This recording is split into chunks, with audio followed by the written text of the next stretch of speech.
Olá, grande noite para você que acompanha o Gazeta Esportiva. Boa noite, Osmar Garrafa. Boa noite, Salazar. Boa noite. O programa de hoje já está no clima do derby entre Corinthians e Palmeiras e nem poderia ser diferente. Vamos falar também da preparação de Santos e São Paulo para a volta do Paulistão. Tudo isso e muito mais depois do intervalo. Fique com a gente.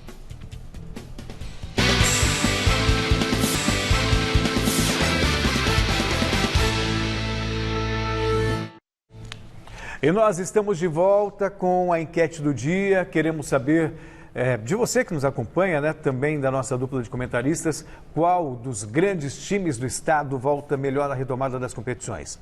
Corinthians, Palmeiras, Santos ou São Paulo? Você entra no site gazetesportiva.com para deixar o seu voto. Você também pode usar o nosso QR Code, que aparece aqui para você na tela, aqui embaixo, olha só. E outra possibilidade é usar a hashtag Gazeta Esportiva, que o seu comentário vai aparecer ao vivo aqui no programa. Temos também, não temos pelo WhatsApp hoje, certo? Então, hoje não, então tá bom. Bom, deixa eu fazer uma pergunta primeiro para vocês, né? Pergunta fácil. Hoje, como eu estou na condição de apresentador, eu vou até me abster de responder. Daqui a pouco metemos um empate para você roda.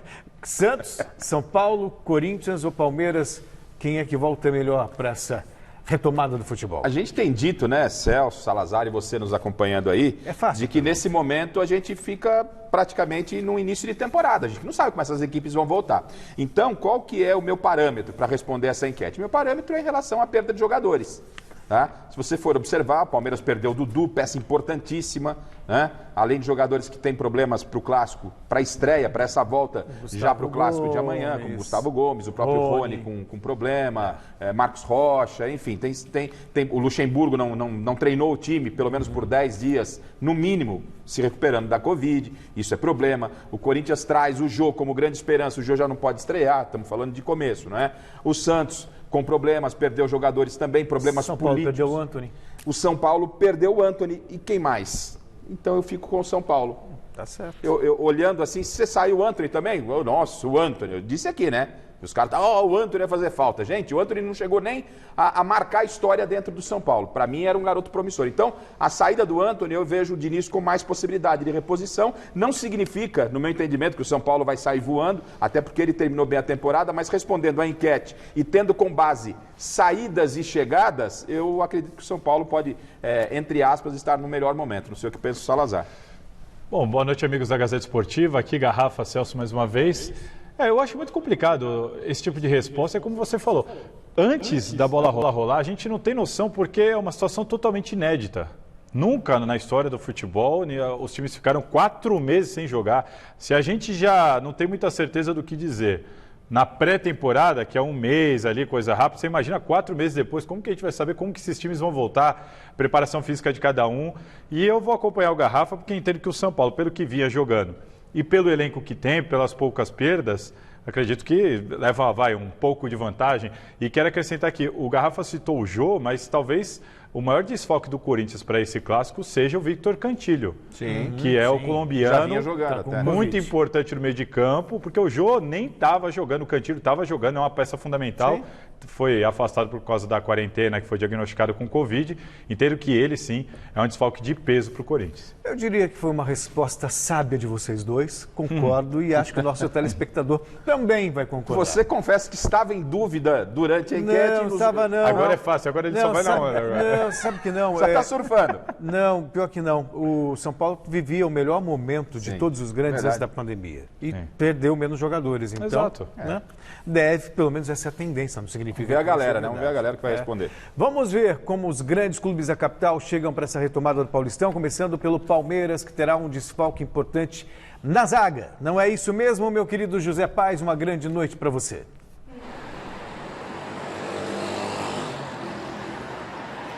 Grande noite, Celso. Um abraço para todo mundo que está acompanhando o nosso Super Gazeta Esportiva. É isso, um desfalque super importante na zaga.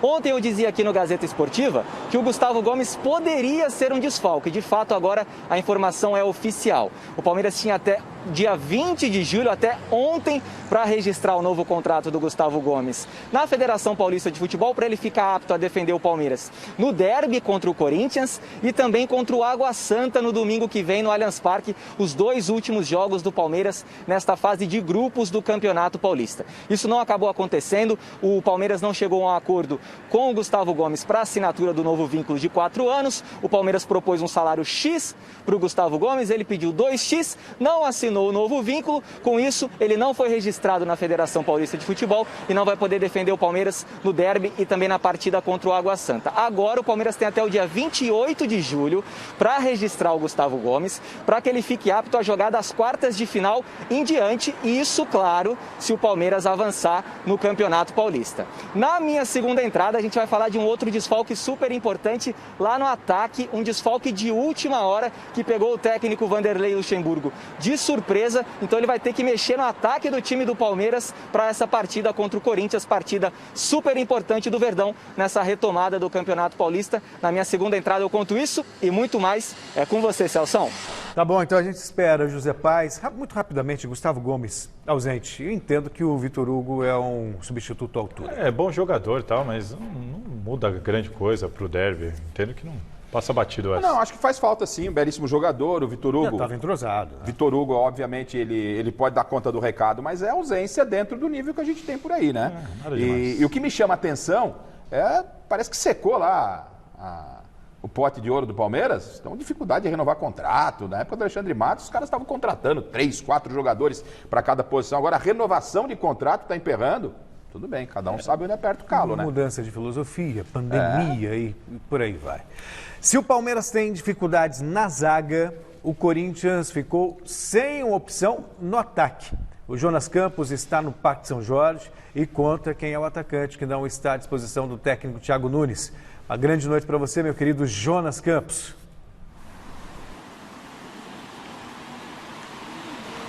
Grande noite, Celso Cardoso, Osmar Garrafa, Thiago Salazar. Que trio hoje no Gazeta Esportiva, hein? Boa noite para todo mundo que nos acompanha.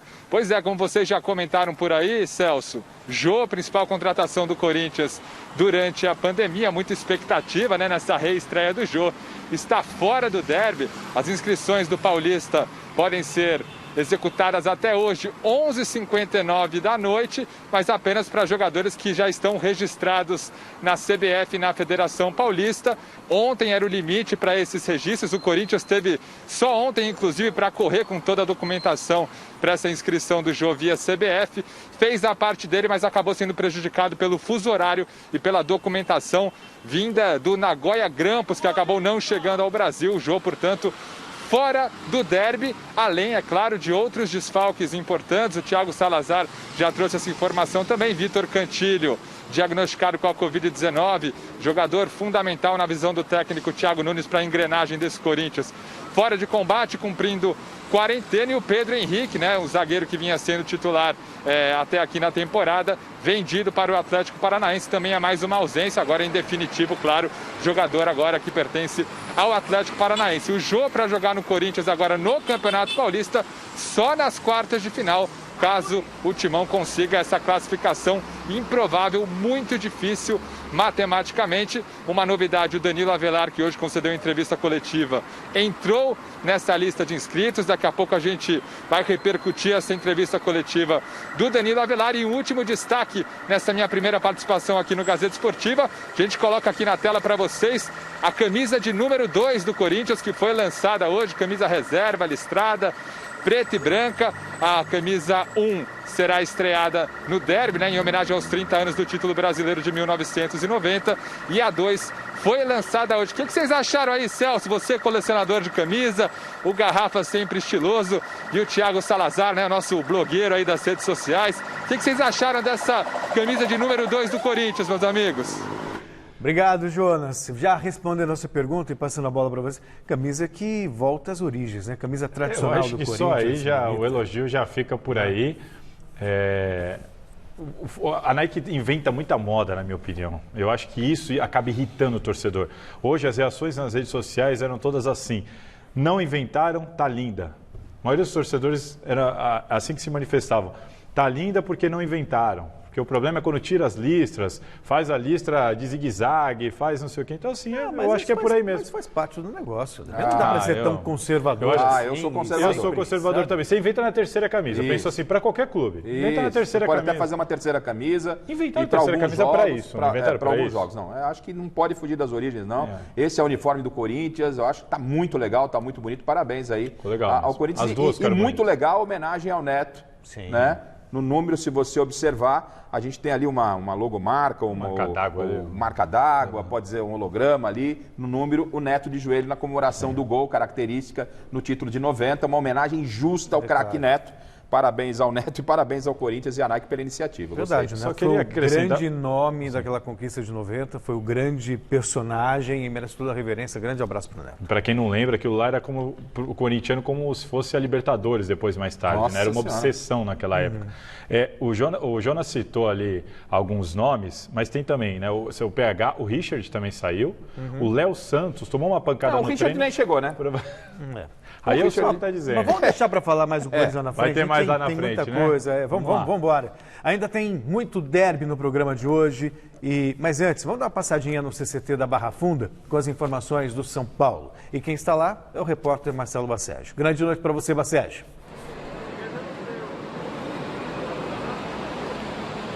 Muito boa noite, Celso Cardoso, a todos os amigos que acompanham o Gazeta Esportivo. São Paulo realizou hoje seu último treinamento no CT da Barra Funda antes do reinício do Campeonato Paulista. O São Paulo, que a partir de amanhã terá o CT de Cotia como sua casa. O CT de Cotia, o complexo das categorias de base, que já serviu como local de intertemporada do tricolor neste período de preparação para a volta do Campeonato Paulista. E por que o São Paulo ficará em Cotia agora, no mínimo, até o fim da primeira fase do Paulistão? Porque lá em Cotia há um entendimento de que é muito mais fácil seguir à risca os protocolos de segurança elaborados pela Federação Paulista de Futebol e pelo governo do estado de São Paulo, como, por exemplo, cada jogador se concentrar individualmente, ficar cada um em um quarto no hotel. O hotel lá de Cotia é muito maior do que o hotel que o clube dispõe aqui no CT da Barra Funda, por isso o CT de Cotia será a nova casa do elenco profissional nesta reta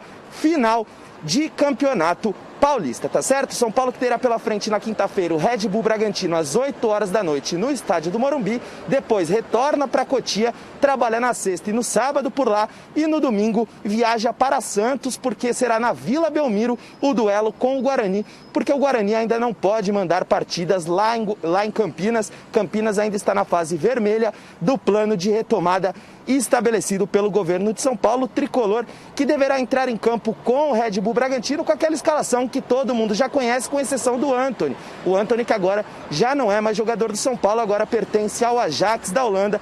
Time do técnico Fernando Diniz deverá ser composto por Thiago Volpi, Juan Fran, Arboleda, Bruno Alves e Reinaldo, Tietê, Daniel Alves, Igor Gomes, Vitor Bueno, Alexandre Pato e Pablo substituindo o Antony na ponta direita. Bom, daqui a pouco eu trago mais informações do tricolor, mas por hora eu devolvo a bola para vocês aí no estúdio. Um grande abraço e até daqui a pouco. Um forte abraço e até daqui a pouco, Basségio. O São Paulo deu aí a escalação, o Basségio, para mim o melhor time até a pandemia, até a paralisação. Essa primeira participação do Marcelo Basségio, que deu um tapa no visual, deu uma ajeitada no cabelo depois da pandemia. Não tosou demais. Né? Tem um topetão. Enfim, mas ela praticamente ajuda a confirmar aquilo que a gente falava na enquete. Você vê o São Paulo, o noticiário do São Paulo, o Basségio tem um dia que ele fala de baixo para cima, um dia ele fala do meio, porque não tem muita alteração. Sair o Antony e entra Pablo. O time está praticamente o mesmo time que terminou a temporada. E apesar de todos os problemas, tem paz, né? Não é? Então isso dá para responder a enquete. Agora a bola começa a rolar a partir de amanhã e aí a gente vai sentir realmente se isso se confirma ou não, né? Bom, eu vou me ater aqui ao comentário futebolístico, porque o estilista aqui é o Garrafa. Mas assim como disse o Celso, entendo que o São Paulo ele vive um momento de paz e isso pode pesar muito. É o time que menos perdeu o jogador, manteve o técnico, tem ali um noticiário tranquilo, você não vê nenhuma bomba estourando no São Paulo. E muita gente nem percebe, mas o São Paulo está em ano de eleição, assim como o Corinthians. Mas enquanto a gente vê protesto, bicho pegando lá no Corinthians, contas e tudo mais, você tem uma notícia aqui, outra ali de bastidor, assim, mas nada a comparar, nada que possa atrapalhar o rendimento do time do São Paulo por causa do ano eleitoral. Então, mas isso vai até as quartas de final, quando o São Paulo entra no mata-mata, e aí vem a pressão de não ganhar um título desde 2012. Garrafa, não precisa ir nem muito longe. Pede pro Bragantino, pra Red Bull, pra tá como tá classificado. Você já não ganha mas também, a hora que classificar for pro mata-mata. O mata-mata vai ser o termômetro. E hoje é dia de Momento Velocidade aqui no Gazeta Esportiva. Roda a vinheta. Momento Velocidade. Oferecimento Pirelli Garagem. Troque os pneus do seu carro sem sair de casa. E o nosso parceiro, Rodrigo França, está com a gente para falar sobre tudo o que rolou de mais importante nesta semana nas pistas ao redor do mundo. Uma grande noite para você, Rodrigo. Seja bem-vindo ao Gazeta Esportiva mais uma vez. Obrigado, Celso. Boa noite a todos. Realmente, foi um fim de semana de muita velocidade e mais uma vez a Fórmula 1 teve show do Lewis Hamilton. Foram 2 vitórias seguidas e agora ele é líder do campeonato e está a apenas 5 corridas do recorde de Michael Schumacher para ser o maior vencedor de todos os tempos. Já nas categorias de base, o Brasil teve o Felipe Drogovic fazendo uma estratégia perfeita na corrida principal da Fórmula 2. Mesmo ele saindo de 18º lugar, ele deixou para colocar os pneus macios da Pirelli no final e assim conseguiu diversas ultrapassagens para chegar em 5º. Na Fórmula 3, o destaque é esse aí, o Enzo Fittipaldi, que ganhou 22 posições nas 2 corridas e mais uma vez marcou pontos em seu ano de estreia no campeonato. E por aqui no Brasil, Celso, a grande novidade vai ser a volta da Stock Car. Vai ser nesse fim de semana em Goiânia, no Autódromo Ayrton Senna, e sem a presença de público. Vão ser 2 corridas e um dos destaques no grid é a presença confirmada de Cacá Bueno, que quase ficou de fora nesse ano. O pentacampeão garantiu a presença ao assinar contrato com a equipe e-Carros da Cedelco e já testou o novo modelo 2020, como a gente pode conferir nessas imagens aí. Nesse ano, a categoria estreia um novo regulamento, com 2 disputas de marcas de carro, Chevrolet e Toyota. Bom, e aqui no Momento Velocidade, a gente sempre vai trazer o perfil de um jovem piloto, né? Alguém que está se destacando lá no exterior. E dessa vez a gente vai falar do Miguel Costa, né? Com apenas 11 anos, Celso, 11 anos, ele já é contratado pela Sauber Kart Team, que faz parte do programa de talentos da equipe Alfa Romeo da Fórmula 1, né? E o sonho dele realmente é chegar nessa categoria como o grande ídolo dele, que é o Ayrton Senna. Inclusive a gente vai ver aí nas imagens que inspirou o capacete dele, né? A pintura muito parecida com a do Ayrton Senna. E mesmo ele sendo muito novo, ele já acumula títulos como de campeão italiano de kart e o da Florida Cup nos Estados Unidos, que é um torneio bem importante. Em 2020, ele vai participar do WSK, que é o principal campeonato da Europa, e ele é um dos favoritos em conquistar o Mundial de Kart, que será disputado aqui mesmo no Brasil, em 2021, na pista do Speed Park. E o piloto de 11 anos também roubou a cena ao acelerar em campeonatos virtuais durante a pandemia, junto com estrelas como Felipe Massa e Rubens Barrichello. Você acredita que ele ganhou a corrida deles? Exatamente. Então o menino de 11 anos foi super elogiado aí pelo Barrichello, pelo Massa, e vamos ficar de olho. Então, desde já desejamos boa sorte ao Miguel Costa e quem sabe trazendo boas notícias dele aqui na Fórmula 1. Até porque existe aí, né, uma expectativa muito grande por bons pilotos brasileiros, né? Você falou do Costa agora, o próprio Enzo Fittipaldi, que teve uma performance à altura do sobrenome. Exatamente, né? E esse ano fizeram 50 anos da primeira estreia do Emerson na Fórmula 1, você vê? E o neto dele agora correndo na Fórmula 3. Sorte do Barrichello que o Massa também estava ali e perdeu, né? Porque se só o Barrichello perde com o menino... Não, mas teve mais de 50 pilotos, o menino não acelera bem. Legal, o menino de 11 anos tem o Ayrton Senna como ídolo, né? Tá vendo? Verdade. Com 11 anos de idade, a gente vê a molecada pegando mais quem está ali agora no momento. Rodrigo, muito obrigado pela sua participação e aguardamos você aqui daqui 15 dias. Sempre trazendo notícias com velocidade. Muito obrigado. Boa noite para você. Boa noite. Seja sempre bem-vindo. E o nosso primeiro convidado de hoje aqui no Gazeta Esportiva é um ex-jogador com muita história no futebol e campeão brasileiro com o Corinthians em 2011 e da Libertadores em 2012. Boa noite, Alex. Muito obrigado por nos atender. Amanhã o Corinthians enfrenta o Palmeiras no reinício do Campeonato Paulista. E aí, qual o seu palpite para o confronto de amanhã? Boa noite para todo mundo. Prazer falar com vocês, todos os telespectadores aí da Gazeta. A gente que depois que para de jogar fica meio sumido, né? De vez em quando a gente solta a fumacinha do ninja e a gente volta aí com o convite de vocês, né? Cara, eu acho que vai ser um jogo muito equilibrado, que ninguém sabe que nível que vai estar essas duas equipes, né? O clássico é sempre clássico, tem tudo muito igual, vai depender um tanto daquilo, como cada um se cuidou também no período que ficou parado, mas desses dias todos que eles estão treinando, como que voltou esse emocional de todo mundo, como que tá o físico, a parte tática. O Palmeiras acabou perdendo o Dudu, acabou perdendo a princípio o Rony, e pode ser que essa parada tenha feito bem pro Corinthians, que é o que todo mundo a princípio tá esperando, né? Mas é só no jogo, só dentro de campo a gente vê, porque não teve amistoso, nada, né, pra gente acompanhar, mas a gente torce aí por mais um grande jogo, mais um grande clássico aí, o Corinthians precisando da vitória, com certeza torcendo pro Corinthians vencer. Antes de passar a palavra para o Thiago Salazar, terminando mais uma garrafa, queria saber de você o seguinte: qual o seu derby inesquecível? Qual aquele que você jamais vai esquecer? Cara, o meu derby, se eu não me engano, nesse ano que eu fiquei no Corinthians, eu acho que eu joguei apenas um. Porque foi em 2001, teve os dois, eu joguei apenas o do título, né, que foi o último jogo. E depois, em 2012, eu também não participei, porque estava naquela, jogar mais Libertadores e ser poupado no Paulistão, e eu acabei, acho que, jogando apenas um. Então fica esse, para minha memória, obviamente, confirmando o título brasileiro de 2011. Corinthians e Palmeiras, né? Na última rodada de 2011. Jogou só um, jogou do título, né? Tá bom, né? Garrafa, o Alex à sua disposição. Ô Alex, em primeiro lugar, por onde você anda, o que você está fazendo da vida? Você faz falta no futebol, você sempre foi um cara de opinião, tem uma história bonita, uma trajetória. O que você está fazendo da vida?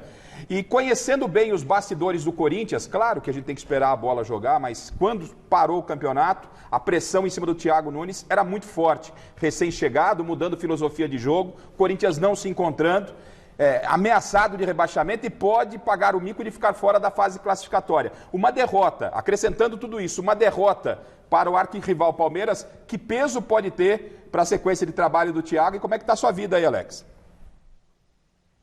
Então, eu vim para o interior do Paraná, eu fiquei até agosto do ano passado ainda no Rio Grande do Sul, e como não aconteceu nada para que eu viesse jogar depois do Inter, eu vim agora para o Paraná. Daqui eu fico perto da família, né, meus pais, perto das minhas coisas, onde eu tenho propriedade aqui, só coisa no agro. Perto aqui do interior de São Paulo, ali região de Avaré, onde eu sou sócio parceiro de uma cerealista ali, e em Bauru também eu tenho outro negócio de seringal ali. Então, estou muito mais para o ramo do campo agora, que é onde eu cresci, né? Onde eu fui criado. Mas o futebol também me faz muita falta, cara. Meu Deus do céu, eu nunca imaginei que realmente fosse tão difícil. Eu costumo falar pro pessoal que eu vou sentir falta até a minha morte, porque a gente fica assistindo essas coisas assim de hoje em dia, dá uma vontade tremenda de estar dentro. Por isso que a gente vai se preparar para voltar de alguma outra forma. O Corinthians, cara, eu acho que ele acertou demais no Thiago, porque eu tive a oportunidade de conhecer ele no jogo de dezembro do D'Alessandro, pessoalmente, a gente trocar uma ideia, e é fantástico o que ele pensa de futebol, a maneira dele conduzir, é óbvio que ele tem 40 anos, acho que 39 anos, né? É bem novo e ainda vai evoluir muito com essa questão do vestiário. E seria um prazer se pudesse voltar a ter trabalhado com ele hoje, ou seja, como atleta ou de alguma maneira, porque ele é um cara que tem ideias boas para fazer aquilo que o Corinthians queria. O problema é que o momento do Corinthians, ele tem esse problema político por trás, né, cara? Não só de chegar, mas esse negócio de aprovação ou não de conta, uma briga política que a princípio não acontecia há um tempo muito bom, desde que acho que o Andrés assumiu lá e o grupo do Andrés todo assumiu, não havia. E essa briga política, vira e mexe, ela acaba interferindo um pouco nesse rendimento dentro de campo. E o Thiago teve que pegar esse rabo de foguete aí, né, cara? Mas agora essa parada eu acredito que pôde dar a ele uma certa pausa, não que diminuiu a pressão, mas ficar fora do Paulistão é lógico que tem um lado ruim, porém vai depender muito do que acontece amanhã, né, e de que maneira que termina essa tabela para ver se alguém consegue vislumbrar algo diferente do que vinha vislumbrando antes. Verdade, essa pausa acabou sendo boa para ele, apesar de todos os problemas da pandemia. Salazar. Alex, boa noite, Alex Salazar aqui, um prazer falar contigo. E eu vou emendar nisso que você estava falando, sobre pegar esse rabo de foguete. Só que você falou muito da parte do técnico, né, do Thiago Nunes. Eu queria que você trouxesse essa experiência como jogador, porque você chega ao Corinthians, se eu não me engano, em maio de 2011, e é uma situação um pouco parecida, porque 2011 era o último ano de mandato do Andrés também, logo depois ele entregou para o Mário Gobi. O Corinthians vinha da eliminação para o Tolima, Ronaldo se despedindo, mudança de filosofia, pressão muito grande para dar uma resposta ao torcedor que tinha sofrido essa eliminação traumática na Libertadores, e pouco a pouco vocês foram ali reconquistando a confiança da torcida, embalaram e acabaram campeões brasileiros, depois campeão da Libertadores e assim por diante. Se você pudesse falar para o jogador do Corinthians, o que precisa fazer agora, nesse momento de dúvida, pressão, ano político, mudança de estilo de jogo, o que você contaria da sua experiência? Maravilha, Salazar. É que assim, eu cheguei no momento, por mais que fosse numa pressão grande também, a chegada no final do Paulistão ajudou, porque realmente começou a criar corpo de novo, e depois ainda da aposentadoria do Ronaldo, a saída do Roberto Carlos, então teve que se remodelar. Então praticamente ficou todo mundo igual ali, sem os craques, acabou por ali. E nessa conversa que eles tiveram no momento que eu não estive, realmente assumiram esse compromisso de colocar o famoso grito popular do um por todos e todos por um, porque é o que precisava no momento. Porque... Infelizmente, nós perdemos o contato com o Alex. Infelizmente. Caiu, infelizmente, mas foi um bom papo com o Alex. Já fica aqui o nosso agradecimento pela participação dele. E saiba que será sempre bem-vindo aqui no Gazeta Esportiva, tá bom, Alex? Foi um cracaço, jogou muito por onde passou. Com a volta do futebol em São Paulo, também teremos o retorno dos tradicionais bolões. E nós, do Gazeta Esportiva, não poderíamos ficar de fora. Dá uma olhada.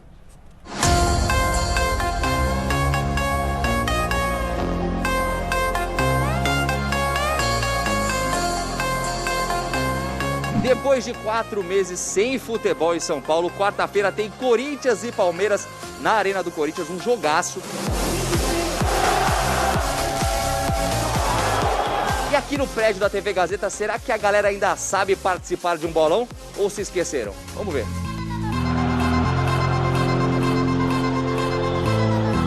Pércio Júnior tá ao vivo agora na Gazeta FM. Vamos invadir e perguntar pra ele, eu sei que ele gosta muito de futebol. Quem vence o clássico? Vamos lá. Opa, e aí, cara? A gente se empolga, claro, né? O corintiano se empolga. Vai, Corinthians! 7-1, é 7-1. A galera pediu pra eu vir pra redação, fazer a pergunta, quem vence o clássico. Aí como que eu vou fazer a pergunta? Não tem ninguém na redação, cara. E agora? Putz, cara. Achamos o pessoal da redação, eles estão comendo. Vamos encher o saco deles aqui agora. Vai dar empate. Empate e o Corinthians desclassificado. E o Corinthians eliminado. É 2-0 Palmeiras, 2 de William. Acho que o Corinthians teve um tempo melhor para se preparar e o Palmeiras ainda vai sentir a ausência do Dudu. Sabe como é que eu sou? Choro fácil, emociono. Quem vai ganhar o clássico? Corinthians ou Palmeiras? Acho que o Corinthians. Eu te amo demais. Como o Dudu foi embora, a torcida do Palmeiras vai ter que inventar um novo culpado para as derrotas, né? Situação difícil, hein? Quem ganha o clássico? Corinthians ou Palmeiras?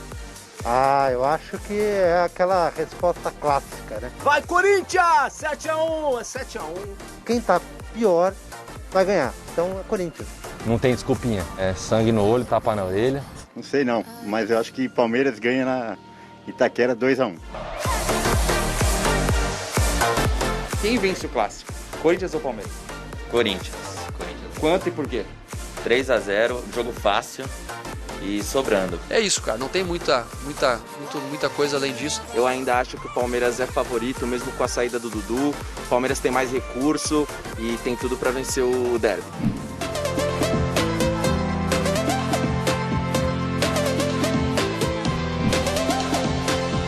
Bom, gente, depois de muita conta, eu consegui chegar no resultado do nosso bolão. Deu 6 para o Corinthians, 2 votaram em empate e 4 para o Palmeiras. O que vai acontecer com o Corinthians não interessa a nós, né? Nós vamos buscar a nossa posição. Porém, faltaram 2 votos. O meu e o do nosso auxiliar, Gutinho. Primeiro, vamos lá, Gutinho, quem vai ganhar o clássico? Vai dar Palmeiras. Palmeiras, pra mim também vai dar Palmeiras. Conclusão, 6-6 e o nosso bolão empatou. Você tá falando sério? Ih, rapaz. Agora é com você aí de casa. Quem vence o clássico, hein?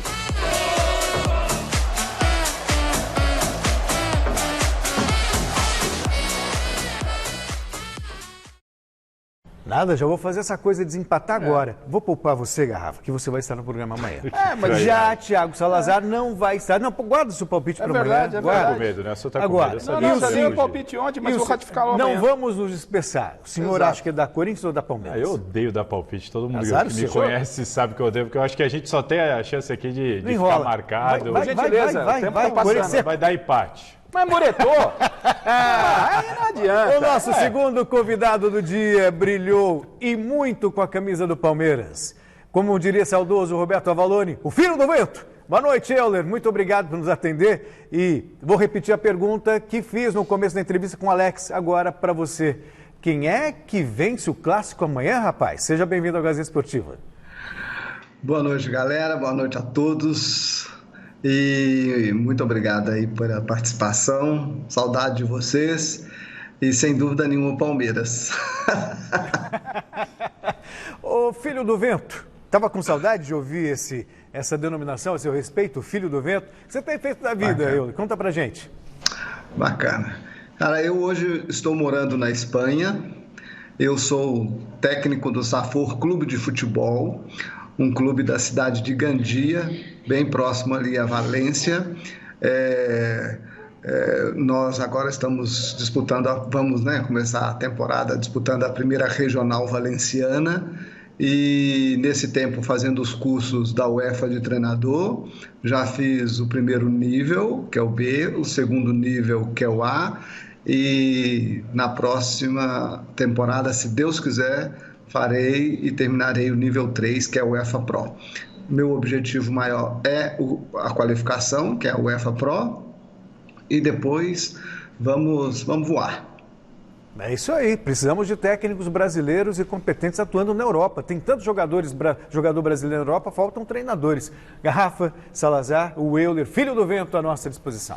Primeiro satisfação reencontrar o Euler depois de tanto tempo. Eu acompanhei a trajetória do Euler de perto pelo São Paulo, brilhante trajetória no São Paulo, não diferente no Palmeiras, rei de Minas Gerais, de Belo Horizonte, saudade do amigo. Agora, Euler, você viveu a experiência de jogar um São Paulo e Corinthians e o Palmeiras e Corinthians. São dois grandes clássicos, mas a imprensa, obviamente, aqui em São Paulo a gente fala que Corinthians e Palmeiras é diferente. Você que pelos rivais, a exceção feita, me parece que é o Santos, mas você jogou pelo São Paulo e pelo Palmeiras contra Corinthians, Corinthians e Palmeiras é diferente de tudo mesmo que a gente fala por aqui ou não? Então, tudo depende do momento, né? E na última década, se prevaleceu esse clássico Corinthians e Palmeiras, diante da condição que essas duas equipes se enfrentaram, né? E o maior fator foi a Libertadores, sem dúvida nenhuma, e com isso trouxe essa grande rivalidade. O Campeonato Paulista, devido aos acontecimentos de confusões e tudo mais, fez com que o Palmeiras e Corinthians realmente pudessem superar esse clássico de São Paulo e Corinthians. Então, eu acredito que os últimos acontecimentos têm feito isso. Perfeito. Salazar. Euler Salazar aqui, é um prazer falar contigo também. Ô Euler, eu queria te perguntar o seguinte, você era um cara que costumava jogar muito bem contra o Corinthians, né? Existem alguns jogadores que têm isso, que contra determinados adversários se saem bem, não sei explicar porquê, acho que até que você pode explicar por que isso acontece e se vocês realmente assumem isso. Depois de uma partida, duas, bem contra aquele time, da terceira para frente ali, rola um sentimento antes da bola rolar de não, amanhã eu vou estourar, amanhã é meu dia, porque contra esse time aqui eu jogo diferente. Isso realmente acontece, ô Euler? Um grande abraço, Salazar. Realmente acontece, e é o que eu estou dizendo. E tudo depende do momento do jogo. O que vai acontecer nesse jogo? Qual a competição, qual a fase da competição. Então, dependendo desse fator, você eleva muito a sua intensidade para o clássico. E eu sempre, quando se tratava de clássico, eu sempre coloquei assim a minha condição muito alta de competitividade, e porque exige isso. Um clássico exige que você entre totalmente concentrado, que você tenha uma preparação dentro da semana, focado na partida, naquilo que você vai fazer, naquilo que você... Mesmo aqueles jogadores, eu falo por mim, que também nunca fui titular absoluto até 2000, por aí, então, mesmo no banco, você elevava essa competitividade no clássico, principalmente porque ele decidia competições, entendeu? Seja estadual, seja nacional, o clássico poderia decidir a competição ao seu favor. E para a gente encerrar, Euler, já agradecendo a sua participação, a sua gentileza de falar com a gente aí da Europa, da Espanha, eu pergunto para você o seguinte, você agora como treinador, sempre foi um atacante veloz, buscou o gol, mas teve também um treinador com quem você ganhou muito, que foi o Filipão, que era mais pragmático. Qual é a sua referência como treinador? O que mais te inspira? Olha, o Filipão, embora tenha o seu estilo de jogo um pouco mais defensivo e, como você diz, pragmático, mas ele sempre gostou do contra-ataque. Em todas as equipes do Filipão, ele tinha o seu jogador veloz. Aquele jogador de contra-ataque, aquele jogador que recebia os passes largos e isso me ajudou muito. E tanto o Filipão, quanto o Oswaldo de Oliveira, quanto o Tele Santana são minhas referências para o meu modelo de jogo. Então eu tenho feito com que a minha equipe jogue de forma técnica, como o Tele Santana gostava, num conjunto, como o Filipão, né, a família Filipão sempre teve, um jogando pelo outro, um correndo pelo outro, e sem dúvida nenhuma com a atitude que tem o Oswaldo de Oliveira, com a sua personalidade dentro e fora de campo. Sensacional. Boa sorte para você na carreira de treinador. Você que ainda está em São Paulo, vai voltar para a Espanha, imagino, nos próximos dias. Um grande abraço e obrigado por participar. Seja sempre bem-vindo aqui à TV Gazeta, ao Gazeta Esportivo e também à Mesa Redonda, tá, Euler? Eu que agradeço. Para mim é um prazer muito grande, uma satisfação poder atender a vocês. Vocês sabem disso. Na vida a gente não vence sozinho e vocês fazem parte dessa minha história e dessa construção da minha carreira. Parabéns também pela generosidade. Obrigado, tá bom? Um grande abraço. Um abraço. Na véspera da reestreia pelo Campeonato Paulista, o clima é de apreensão no Santos. E o Lucas Mussetti conta se mais alguém pode deixar o clube nas próximas horas. Oi, amigos ligados no Gazeta Esportiva. Eu venho contar bastidores de dias turbulentos no Santos Futebol Clube, desde os processos de Everson e Eduardo Sacha na Justiça do Trabalho. Eles tentam rescisão contratual, sairiam de graça e estão na mira do Atlético Mineiro. O Peixe tem conversado com lideranças do elenco e corrido atrás de dinheiro para pagar valores atrasados de salário durante a pandemia, direito de imagem, não recolhimento de FGTS, além de outras bonificações que são comuns no futebol, para resolver esse problema e evitar uma debandada como aconteceu em 2015 com Arouca, Aranha, Mena, Edu Dracena, entre outros atletas. A diretoria de futebol, comandada por William Thomas, que comanda essa conversa com o elenco, enquanto o presidente José Carlos Pérez procura dinheiro.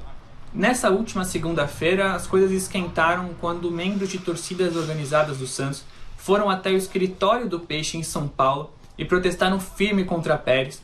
Disseram que racharam, que esperam atitudes enérgicas e a promessa de pagar os jogadores em breve, porque tem medo de rebaixamento à Série B, punições na justiça como foi com o Cruzeiro, entre outras coisas. Então o Santos corre para evitar esses problemas, fazer um acordo finalmente com o elenco, que não existe desde o início da pandemia, em março, e evitar novas saídas. Enquanto tudo isso acontece, o técnico Gesualdo Ferreira tenta pensar apenas no campo.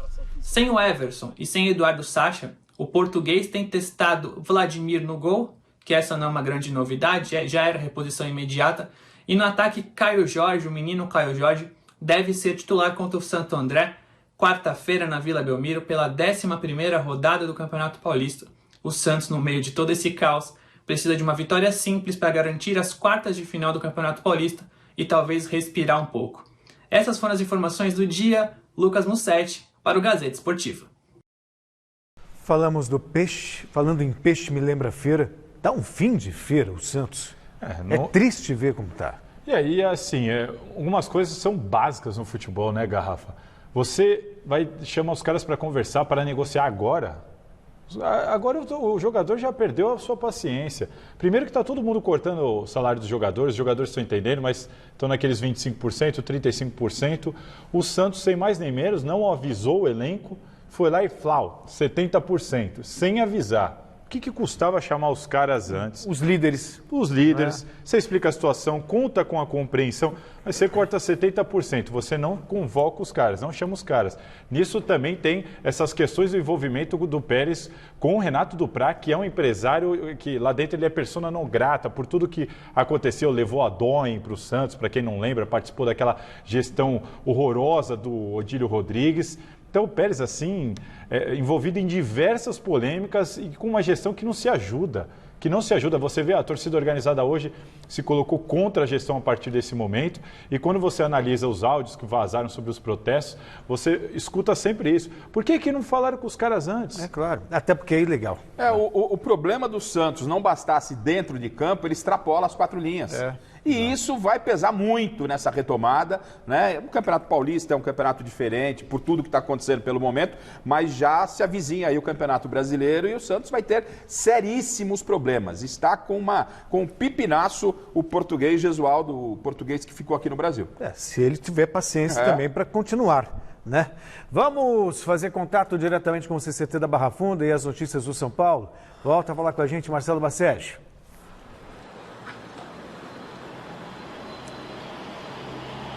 É isso, Celso Cardoso, falando um pouquinho mais sobre o São Paulo. Nos últimos dias, a diretoria vinha trabalhando para encaminhar um acordo com os jogadores referente aos atrasos salariais e também ao corte salarial que aconteceu durante a pandemia do novo coronavírus. A intenção da diretoria era encaminhar esse acordo antes da reestreia do time no Campeonato Paulista, para que os jogadores entrassem em campo contra o Red Bull Bragantino com foco voltado completamente para a parte esportiva, e este objetivo foi conquistado. São Paulo que não teve vida fácil para fechar um acordo com os atletas, porque o elenco do São Paulo é bastante distinto, tem jogadores mais jovens, outros jogadores mais consagrados, e o São Paulo teve que atender à necessidade de todos eles, teve que desenvolver aí uma fórmula bastante complexa, mas enfim, conseguiu fechar um acordo com esses atletas referente aos atrasos salariais e também ao corte salarial. Falando um pouquinho mais sobre essas diferenças, né, no elenco do São Paulo,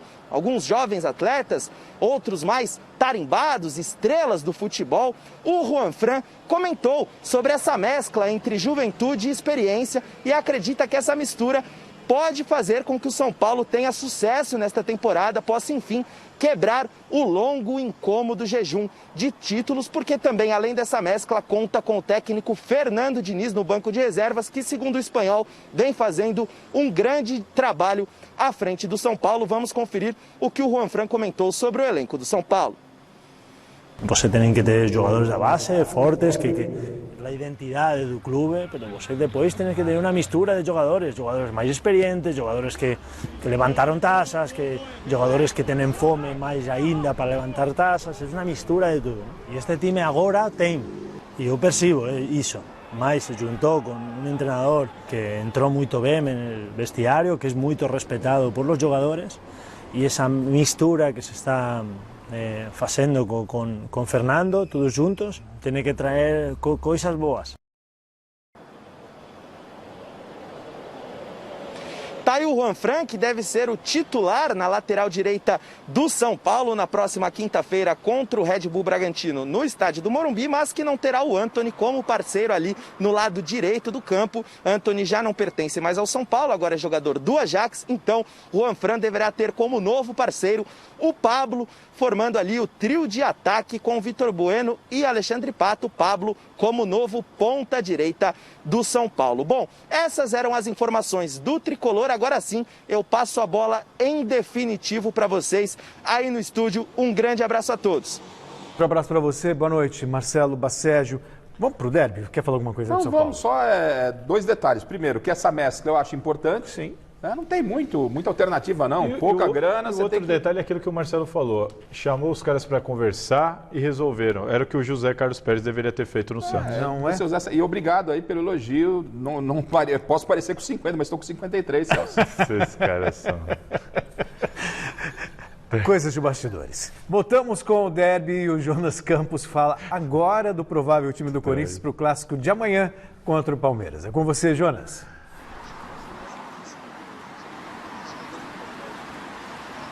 É isso, Celso. Voltamos ao vivo aqui do Parque São Jorge. Daqui a pouquinho vou dar meu pitaco nessa escalação do Corinthians.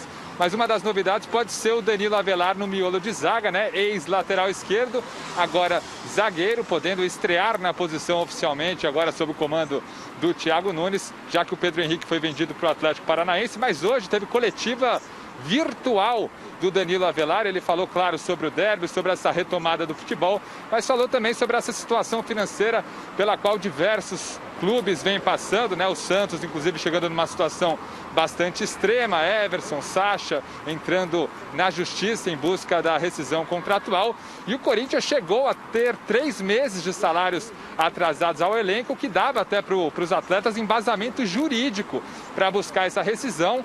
Lei Pelé permite isso, artigo 31, né? Em caso de 3 ou mais meses de salários atrasados, o jogador tem o direito de buscar essa rescisão.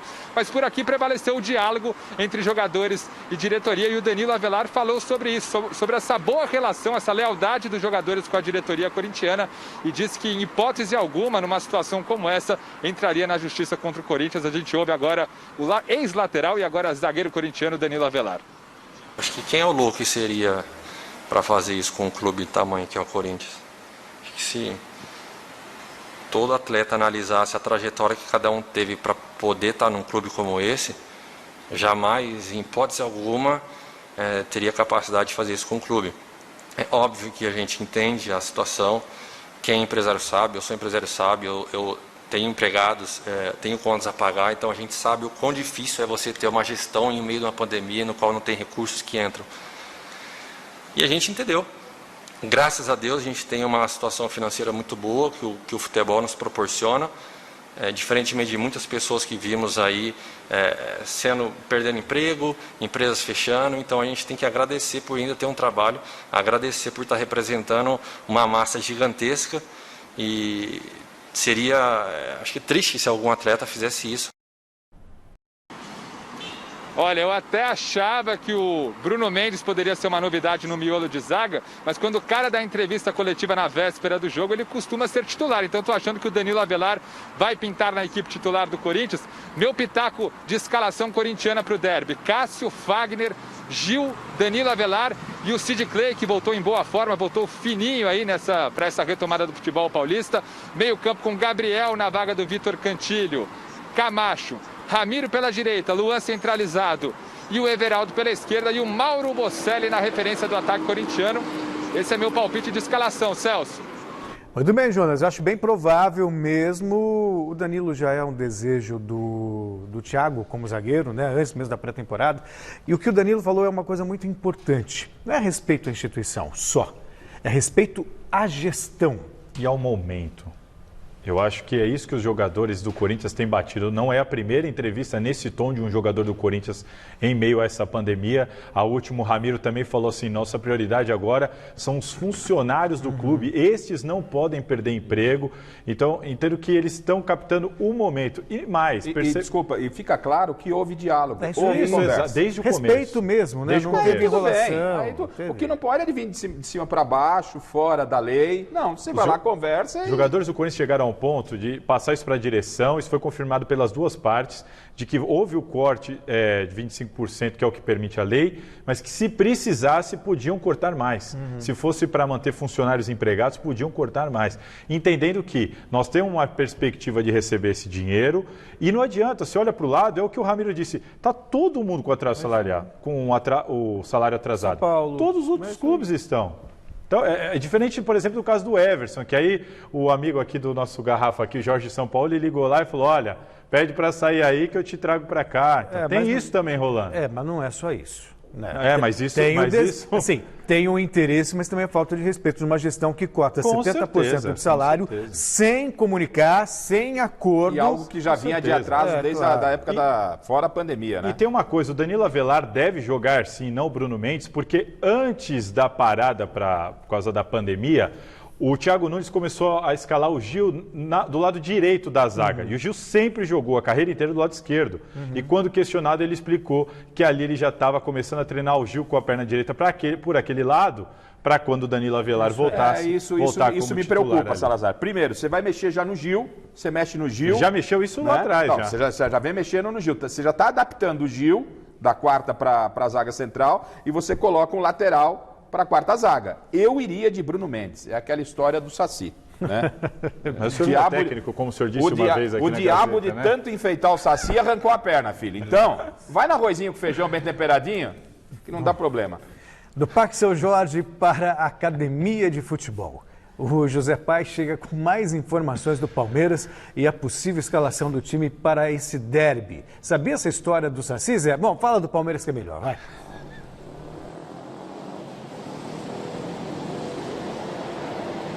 Oi, Celso, um abraço para você, um abraço para todo mundo que está acompanhando o Gazeta Esportiva. Pois é, um desfalque de última hora hoje aqui no Palmeiras para esse derby contra o Corinthians amanhã lá em Itaquera. Gabriel Veron, menino de 17 anos, sofreu uma lesão muscular no treino, está fora dessa partida de amanhã contra o Corinthians, derby super importante que marca a retomada do Campeonato Paulista. A informação foi dada em primeira mão pelo Rafael Del Manto, lá do Mídia Palmeirense, depois confirmada pelos demais veículos de imprensa. Com isso, o técnico Vanderlei Luxemburgo ganha mais um desfalque. Já tinha o Rony 4 meses fora aí por causa daquele problema com o time japonês lá de 2018. Não tem o Gustavo Gomes, como eu disse na minha primeira entrada. Com isso, o Luxemburgo vai tendo que quebrar a cabeça. O Marcos Rocha também na lateral direita está suspenso, foi expulso contra a Inter de Limeira lá no pré-pandemia, no último jogo do Palmeiras no pré-pandemia. Então o Luxa vai quebrando a cabeça para escalar esse Palmeiras. Com isso, o Palmeiras deve ir a campo nesse clássico contra o Corinthians com o Everton no gol, Gabriel Menino improvisado na lateral direita, Felipe Melo, Vitor Hugo na vaga do Gustavo Gomes e o Matias Vinha na lateral esquerda. Bruno Henrique, Ramires e Rafael Veiga ou Lucas Lima. O Vanderlei Luxemburgo já disse aí na última entrevista coletiva que o Lucas Lima só depende dele para que ele seja titular do Palmeiras. Lá na frente, o Gustavo Scarpa na vaga do Gabriel Veron, o William e o Luiz Adriano. Esse deve ser o Palmeiras amanhã em Itaquera. E uma última informação, Celso Cardoso, o Vitor Luiz acabou de postar no Instagram dele que está realmente de saída do Palmeiras, que vai defender o Botafogo do Rio de Janeiro a partir de agora. Um abraço, meu querido, e até a próxima. Até a próxima. Obrigado, José Paes. No papel, equilíbrio total, Palmeiras e Corinthians. É isso que eu ia falar. O Garrafa já estava aqui chorando aqui como palmeirense. Mas da onde o senhor tirou isso? O senhor não tem acompanhado a nossa programação. Quem está defendendo aqui, exaltando o Palmeiras, colocando um favoritismo é o Flávio Prado. Ontem até discuti com o Flávio. E aqui não vai nenhuma crítica ao Palmeiras. Fosse avaliação antes desse problema pandemia, Palmeiras é favorito. Agora a essa parada. Mudou. Foi ótimo pro Corinthians. Você viu os Zepais aí? Marcos Rocha, Gustavo Gomes, Scarpa, Luiz Adriano, William. Você perde o Dudu. Aí o Rony seria a opção. O Rony só o milagre. Aí você conseguir a liberação. Se sair a liberação para jogar amanhã. Do Palmeiras. Não joga. Se sair a liberação, joga. Ok, vai de Gabriel Veron. O garoto se machuca. O Vanderlei pega Covid, velho. Então, não dá. Seria uma insanidade aqui cravar que o Palmeiras vai ganhar fácil. Que o Palmeiras vai ganhar fácil. Não. O cenário mudou muito, mas o que eu destaco é isso que a gente vem falando. Mesmo com os desfalques, quando você ouve a escalação do Palmeiras, você fala, não dá para reclamar. O resultado da enquete, nós perguntamos qual dos grandes times do estado volta melhor na retomada das competições. E a maioria respondeu que é o Corinthians, com 70% dos votos. Dizer o quê? Dizer boa noite, Garrafa. Chico Lang está de folga hoje, já está votando. Ficou ali votando. Boa noite, Salazar. E encerramos o Gazeta Esportiva de hoje homenageando Jim Martin, ex-guitarrista do Faith No More, que completa hoje 59 anos, um garotão. Boa noite, fique com o Jornal da Gazeta. Tchau.